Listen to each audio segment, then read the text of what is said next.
நாங்கள் 20 திருநங்கையில் நான் ஒரு திருநங்கை, நான் ஒரு நாயக்கு. எங்கள் சென்னையில் வந்து மொத்தம் 20 நாயக்கு இருக்கிறாங்க. நான் தண்டையார்பேட்டைக்கு நான் நாயக்கு.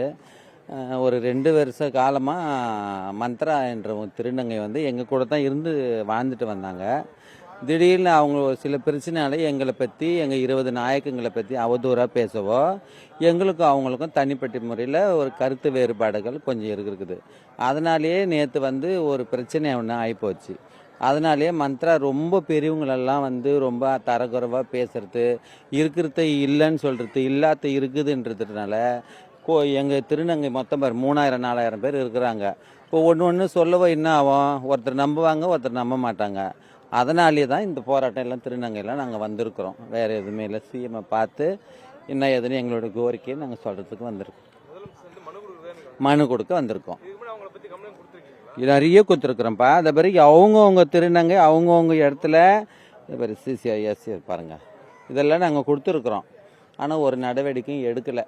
அவளை கூப்பிட்டு எதுவுமே கேட்குறதே இல்லை. என்னன்றாங்க, இது வந்து சோசியல் மீடியா, நாங்கள் என்ன பேச முடியும், யூடியூப்பில் வருது, இன்ஸ்டாவில் வருது, சோசியலில் வரத்துல நாங்கள் பேச முடியாதுன்றாங்க.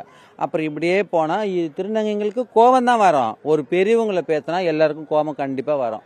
உங்கள் அம்மா அப்பாவை கேட்டால் கோபம் வருமா வராதா? அதேமாரி எங்கள் குரு, எங்கள் நாணி, எங்கள் தாத குரு, எங்கள் படுதாத குருலாம் கேட்டால் எங்களுக்கு கோபம் வரும். இதுதான் நடக்கிறது. இப்போது எங்களை பற்றி பேசாமல் இருந்தால், இப்போது நீங்கள் வெளிச்சம் அறக்கட்டளைன்னு ஒன்று வச்சுருக்கீங்க. நீங்கள் என்ன சொல்லியிருக்கிறீங்க யூடியூப்பில், வெளிச்சம் அறக்கட்டளை வந்து நாங்கள் வந்து வரவங்களுக்கு வாழ்வாதாரம் நாங்கள் பண்ணுறோம், வேலை வாய்ப்பு கொடுக்குறோம், நாங்கள் அது செய்கிறோம், இது செய்கிறோம் தான் நீங்கள் சொன்னீங்க. ஆனால் இப்போ என்னன்றீங்க, எங்களுக்கும் ஜமாத்து வேணும், நாங்களும் சம்பாதிக்கணும். சரி, எங்களுடைய பாரம்பரியத்தை நாங்கள் மாற்றிக்க முடியாது.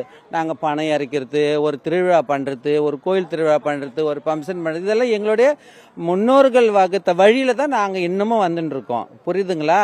இப்போ அதெல்லாம் அவங்களுக்கு எங்களுக்கு அகெயின்ஸ்டாக அவங்க வந்து இது பண்ணி அவங்க கூட ஒரு 4-5 பேர் சேர்ந்துக்குன்னு ரொம்ப இது பேசுறது, மன உடைச்சலுக்கு எல்லாருமே ஆளாக்கிட்டாங்க. இந்த குரூப்புங்களை அசிங்கமாக பேசுறது, அவங்க பேசுகிறோம், நாங்களும் பேசுகிறோம். இதுதான் நடந்துக்குது. அதை தான் கண்டிக்கிறதுக்கு தான் இப்போ மனு கொடுக்க நாங்கள் வந்திருக்கிறோம். இந்த மாதிரி அவங்கவுங்க இடத்துல திருவள்ளூர் மாவட்டத்தில் கொடுத்துருக்குறாங்க, வேசரப்படியில் கொடுத்துருக்குறாங்க, தண்டையார்பேட்டில் கொடுத்துருக்குறோம், வண்ணார்பேட்டில் கொடுத்துருக்குறோம், நுங்கம்பாக்கம், சூளைமேடு, புளியாந்தோப்பு, எல்லா இடத்துலையும் ஒரு எத்தனை இருக்குமா, ஒரு 20-25 இடத்துல கொடுத்துருக்குறோம்ப்பா. ஆனால் அவங்க என்னன்றாங்க, இப்போ போன மாதம் என் மேலே ஒரு அவதூறாக பேசுறதுனால நான் போய் ஹெச்பி எங்கள் ஸ்டேஷனில் கம்ப்ளைண்ட் கொடுத்தோம். கம்ப்ளைண்ட் கொடுத்ததில்ல. என்னன்னு சொல்லிட்டாங்கன்னா, இந்த மாதிரி சோசியல் மீடியாலலாம் இதெல்லாம் வந்து சகஜமா, இது நாங்கள் என்னான்னு சொல்லி நாங்கள் எடுக்கிறதுன்னு சொல்லிட்டு அவங்க சொல்கிறாங்க. ஆனால் எங்கள் வீட்டு திருநங்கைங்க என்ன பண்ணுறாங்க, கோபப்படுறாங்க. உங்களை வந்து அவதூறாக ஏன் பேசணும், இதே 2 வருஷத்துக்கு முன்னாடி உங்களை பற்றி நல்லா தானே பேசுகிறாங்க, இப்போ ஏன் இந்த மாதிரி பேசுகிறாங்க?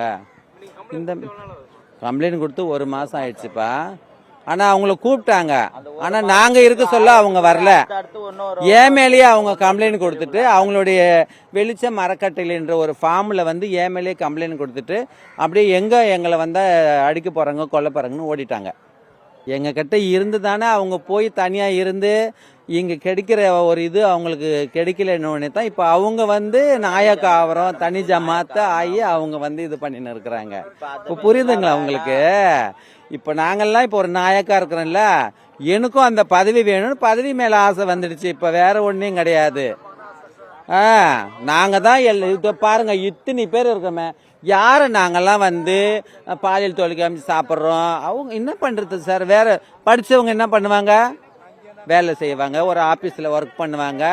படிக்காதவங்க என்ன பண்ணுவாங்க, அது காலங்காலமாக வந்து ஒன்று பாலியல் தொழில். இப்போ அதெல்லாம் குறைஞ்சி தானே வருது.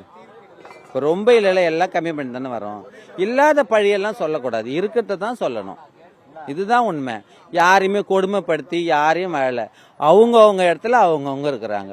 இப்போ நான் ஒரு மூத்த திருநங்கைன்றதுனால என்ன என் குழந்தைங்க பார்த்துக்குதுங்க, அவ்வளோதான். நான் செத்தானே என்னை எடுத்து போட போதுங்க, அவ்வளோதான்.